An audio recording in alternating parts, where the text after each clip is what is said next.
Now, guys, we are in the middle of a huge global debate, right? It's basically this, okay? So, is the world overpopulated or are we about to face a population collapse, guys? Is the question of God commands, is it still relevant today?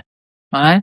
So we welcome you back to GSTV and let's break this down a little bit, okay? So there's two sides to this story, actually. We have the pro-intervention side. The argument is this: more people, more CO2, more deforestation, more strain on resources. Fair enough. So they talk about countries that have weak services, for example, and if they have a rapid population growth, that means that it can outpace the job, the school, and the healthcare. All right. So fair enough. So their solution isn't coercion. It's actually voluntary tools like contraception, girls, education, and also delay marriage. So you can see that Bangladesh and Kenya has reduced their birth rate by half by using those methods.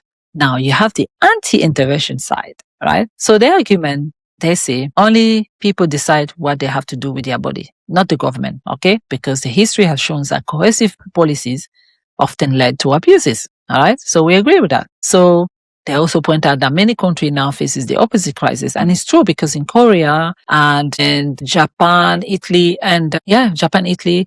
they have a low birth rate and they're struggling, okay? They also argue that we should focus on consumption, not population, because rich countries use far more resources per person than poor people, all right?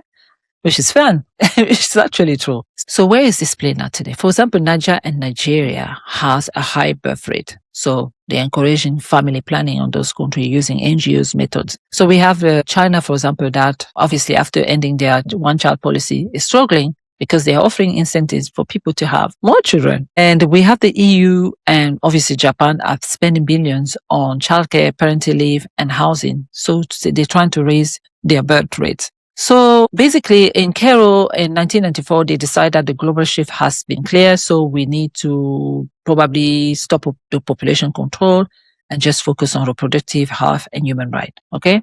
So cohesion is out, access and education is what is key. So the real question now, guys, is the crisis too many people or not enough? Okay. I would love to hear which angle you think mattered the most to you, because this is quite an important crisis. Is it the ethic? Is it the economic? Or is it what's happening on the ground in this country? Please comment, like and subscribe, and share your thought about this situation. We are going to address next the bottom line. Thank you.